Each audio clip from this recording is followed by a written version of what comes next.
It's not the art of the deal, it is the art of the cover-up. And we're seeing now the Trump administration orchestrate a cover-up of the Epstein files, which they claim they were going to release. You'll note our reporting yesterday where the MAGA influencers were basically saying the Epstein files are being destroyed by the deep state, even though Donald Trump wanted to release them all, they're being destroyed.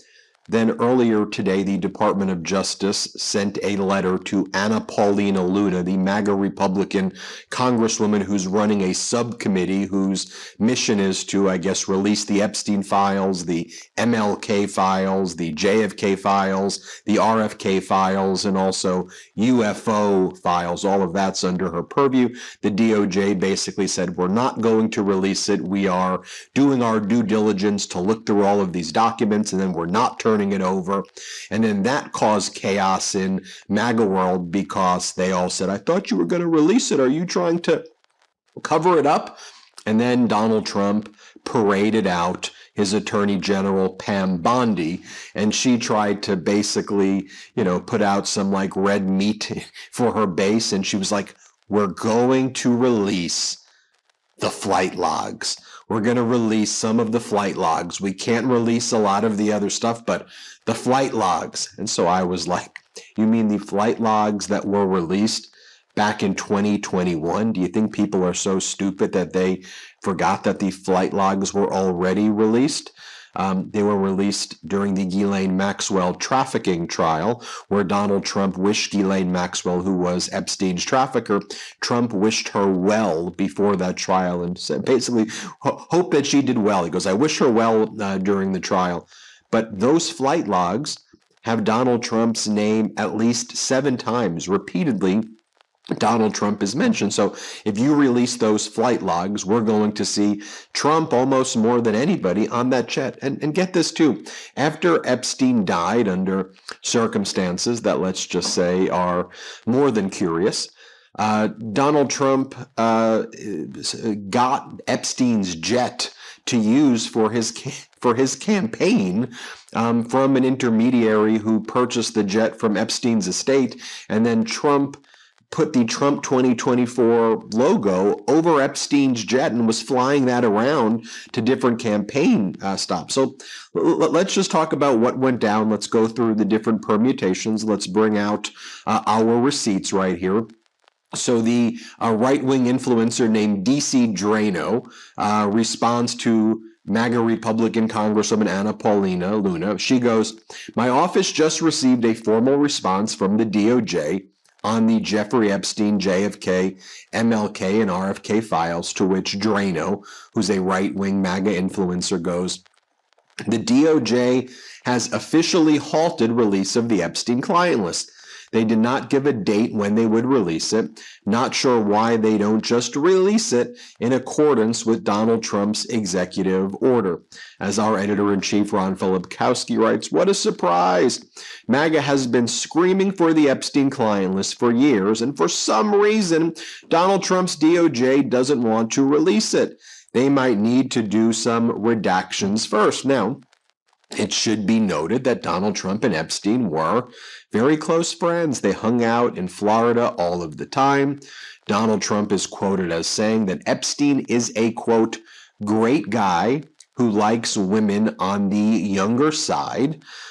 Some of the women who were trafficked by Epstein were found at Mar-a-Lago. For example, one of Epstein's more well-known victims, someone by the name of Virginia Giuffre. She was homeless. She got a job at Mar-a-Lago after, that was the first job that she got after being homeless. Then Ghislaine Maxwell found her working at Mar-a-Lago, brought her over to Epstein, had her massage Epstein, and then Epstein began to traffic Virginia Giuffre. That was one of the kind of modus operandis that Epstein and Ghislaine Maxwell would do together. And again, Trump's name is repeatedly on the plane list. Deposition testimony from the various Epstein cases that have already been released publicly has Donald Trump's name on it. Victim of Epstein's trafficking says that when she was on the plane with Epstein, he called up Trump, and then they landed in Atlantic City to go to Trump's casino in the Ghislaine Maxwell trafficking trial, where she was found guilty and put in jail for the rest of her life, prison, where she belongs. A woman who was 14 years old at the time, she was a girl at the time, but she's testifying when she was older, talked about how when she was 14 years old, she was brought to Donald Trump by Epstein. She's a pseudonym Jane Doe, but that's what she testified at the Ghislaine Maxwell trial. And Donald Trump, I mean, in the early 90s through the 2000s, I mean, he would hold beauty pageants for like teenage girls. He would do girl beauty pageants, and then he would invite the girls on yachts. He's photographed with very young girls on the yachts, like looking at them in very creepy ways. The Guardian wrote a whole piece about one of these yacht trips where it was described that these little girls were dancing on men old enough to be their grandparents or their granddads, and it was disgusting. And then the old men would be like, "Get me one of these girls, get me one of these girls." A disgusting article. I mean, you see the photos of these girls right here, and look at Donald Trump with the girls right there. I mean, Trump and Epstein were very, very close. So here, let's take a look at the DOJ letter, which rejected the request for immediately releasing the Epstein files. Here it is right here, just so you can see for yourself. It's a response to Anna Paulina Luna. It says, "Thank you for your letters to the Department of Justice, dated February 11th and February 19th, 2025. We are sending an identical response to other members who joined your letters. In your letter, you requested briefings about any documents in the department's possession relating to the investigation and prosecution of Jeffrey Epstein, and about the declassification of records regarding the assassination of JFK, MLK, RFK. The integrity of criminal investigations and prosecutions is essential to every component of the department's mission to uphold the rule of law, keeping our nation safe and protecting civil rights. The department remains committed to meeting its legal record-keeping obligations as it pursues that mission. We are reviewing your request and look forward to engaging further to accommodate your oversight and legislative needs. We hope this information is helpful. Please do not hesitate to contact this office if we may provide additional assistance regarding any other things related to this matter." And notice that it's also signed not by Pam Bondi, but by a guy named Patrick Davis right there. So let me share this with you first. So this was before. This was Pam Bondi, I think a week or two back, where she talked about how the files are on her desk and she's reviewing them and she was gearing up to release them. Here it is right here. The DOJ may be releasing the list of Jeffrey Epstein's clients. Will that really happen? It's sitting on my desk right now to review. That's been a directive by President Trump. I'm reviewing that. I'm reviewing JFK files, MLK files. That's all in the process of being reviewed because that was done at the directive of the president from all of these agencies. So have you seen anything that you said, "Oh my gosh"? Not yet. Okay. Well, we'll check back with you. So then Pam Bondi went on Jesse Waters last night, and after all of this outrage within the MAGA community, "Hey, we thought you were going to release these files." Here's the video where she says, "I've got breaking news. We're going to drop some of the files, some of the flight logs." Here, watch this. A lot of people are wondering, because you said last week that you have the Epstein files on your desk, is when can we see them and what's taking so long to release them? I do. Jesse, there are well over, this will make you sick, 200 victims, 200. So we have over 250 actually. So we have to make sure that their identity is protected and their personal information. But other than that, I think tomorrow, the personal information of victims. Other than that, I think tomorrow, Jesse, breaking news right now, you're going to see some Epstein information being released by my office. What kind? Are we going to see who was on the flights? Are we going to see any evidence from what he recorded? Because he had all of his homes wired with recording devices. Yeah, what you're going to see, hopefully tomorrow, is a lot of flight logs, a lot of names, a lot of information, but it's pretty sick what that man did. Okay, well, we'll along look with for his that. co-defendant. Absolutely, and he had help. That's for He sure. sure did. MAGA Republican Congresswoman Anna Paulina Luna, whether she's just gaslighting everybody or whether she just doesn't know or she's ignorant of these facts, she goes, well done. This is the transparency the American people asked for. We already have the flight logs. I mean, here it is right here. Government Exhibit 662-RR. 118 pages right here. We have them. The flight logs were already released in the 2021 Ghislaine Maxwell trial. We see Donald Trump's name. We've circled it there. It's at least 7 times right there. We have depositions. Jeffrey Epstein said, great, we'll call up Trump. We'll go to, I don't recall the name of the casino, but we'll go to the casino. We've got depositions. We have Trump's own word. Here he is, where he wished Ghislaine Maxwell well before her trial. Play this clip. Ghislaine Maxwell is in prison, and so a lot of people want to know if she's going to turn in powerful people. And I know you've talked in the past about Prince Andrew, and you've criticized Bill Clinton's behavior. I'm wondering, do you feel that she's going to turn in powerful men? How do you see that working out? I don't know. I haven't really been following it too much. I just wish her well, frankly. I've met her numerous times over the years, especially since I lived in Palm Beach, and I guess they lived in Palm Beach. But I wish her well, whatever it is. I don't know the situation with Prince Andrew. Just don't know. Not aware of it. Mr. President. We know that Epstein traveled on Trump's plane frequently.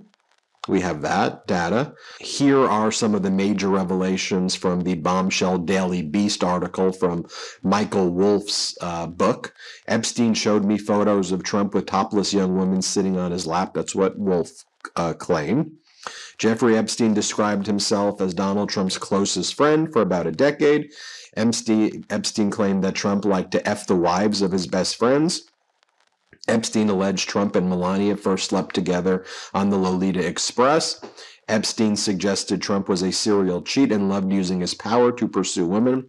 Trump reportedly had scalp reduction surgery and referred to himself as the Trumpster. You know, we have other audio of Donald Trump. I mean, you know, here he is saying that he would inspect the girls naked or the women naked, depending on which beauty pageants it was, because he did beauty pageants for, I guess, adults. He also did the teenage beauty pageants. So I'm not sure which one he's talking about here, but he said that he would inspect them naked without their consent because he was the head and they had to let him do it. Here, play this clip. Well, you could also say, as the owner of the pageant, it's your obligation to do that. So you have done that. Now, I'll tell you the funniest is that I'll go backstage before a show. Yes. And everyone's getting dressed and ready and everything else. And, you know, no men are anywhere. And I'm allowed to go in because I'm the owner of the pageant and therefore I'm inspecting it. You know, I'm inspecting. I want to make sure that You're like everything is good. You're there. Yeah, the dress. Is everyone okay? You know, they're standing there with no clothes. Is everybody okay? And you see these incredible looking women. And so I sort of get away with things. I think this is when Lindsay Lohan had either just turned 18 years old. She may have been 17 years old here. He said that he liked that she was psychologically damaged and that he liked having sex with psychologically damaged women because they're better in bed, he said. Here, play this clip. What do you think of Lindsay Lohan, Hal? I think she's hot. There's something there, right? Yes. But you have to like freckles. I've seen a close-up of her chest. Yes. And a lot of freckles. Are you into freckles? If the father's a wreck, like the way he is, Right. you imagine the sex with this troubled... Yeah, you're probably right. She's probably deeply troubled and therefore great in bed. Back in the day... How come the deeply troubled women, Yes. you know, deeply troubled, Right. they're always the best in bed? If for some reason what I said is true, I mean, they're just unbelievable. I could tell from the... You don't want to be with them for the long term, but for the short term, there's nothing. And here he is recently. This was Donald Trump giving a speech about a year ago before the young Republicans, high school and college age Republicans.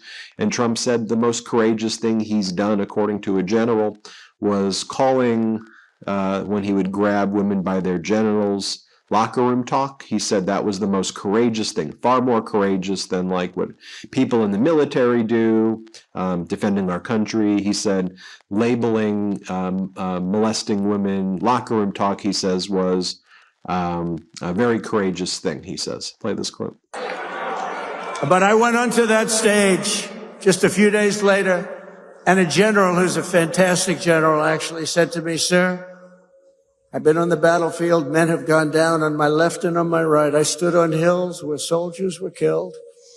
But I believe the bravest thing I've ever seen was the night you went onto that stage with Hillary Clinton after what happened. And then that woman asked you the first question about it. And I said, locker room talk. It's locker room talk. What the hell? What are you talking? Locker room talk." Yeah, and also we have audio of Epstein. Share it with you here. I mean, here's audio of Epstein talking about Trump. Let's play it. I think we have a snippet from one of the conversations that I recorded with Epstein, and I think this was in a restaurant in 2017. His people fight each other. Right. And then have outsiders. He sort of poisons the well outside. He will tell 10 people Bannon's a scumbag and Priest is not doing a good job and Kelly has a big mouth. And what do you think? Jamie Dimon says that you're a problem and I shouldn't keep you. And I spoke to Carl Icahn, and Carl thinks I need a new spokesperson. So Kelly, even though I hired Kellyanne's husband, Kellyanne's just too much of a wild card. And then he tells Bannon, I really want to keep you, but Kellyanne hates you. I have more than dozens. I probably have 100 hours of Epstein talking about the inner workings of the Trump White House and about his long-standing, deep relationship with Donald Trump. And here's a compilation MSNBC did I thought was great about Trump and Epstein's connections and how they would party together. Play this clip. We're going to get great ratings in your show. Trump is surrounded by women as music blares in the background. After a while, Trump goes to greet 3 new guests. Among them, the financier Jeffrey Epstein. Come on in. Go inside. More than a decade before his guilty plea on state prostitution charges. Later in the footage, Trump is seen talking to Epstein and another man as women are dancing in front of them. Trump alternates between dancing and pointing out women to Epstein and the other man and telling Epstein about the cameras. Though exactly what they say is difficult to understand as they discuss the women and their appearances, Trump gestures to one and appears to say to Epstein, "Look at her back there. She's hot." And then Trump says something else into Epstein's ear that makes him double over with laughter. But as the president says now, he never liked Epstein. I was not a... So what are we talking about here? What are we talking about here, Pam Bondi? What I want to see happen is I'd like for you to release the files. You can easily redact the names. Isn't this all about government efficiency? What about Doge? You're telling me how efficient you are and AI and algorithms and all of these things. You're telling me that by now, within, over a month, we're going to be 2 months soon, you couldn't redact the names of the victims and release all of the files? It's that hard for you to do? I thought y'all were efficient. I just wonder with these Republicans, though, who go, oh my God, they released the flight logs. Like, are y'all being serious? Or you know that you're covering up for Trump? I'm just trying to make sense of it. I'm trying to make sense of it. There's almost no one closer to Epstein out there who's living now than Trump. And we know about it. And y'all are out there saying that there's this, who you're looking for your guy. Okay. We'll keep covering this though, and we'll keep letting the public know what's happening. And they could judge for themselves. I showed you the depositions. I showed you the flight logs. I showed you Trump's words. I showed you Epstein's words. So judge for yourself, okay? That's all you can do. hit subscribe. Let's get to 5 million subscribers.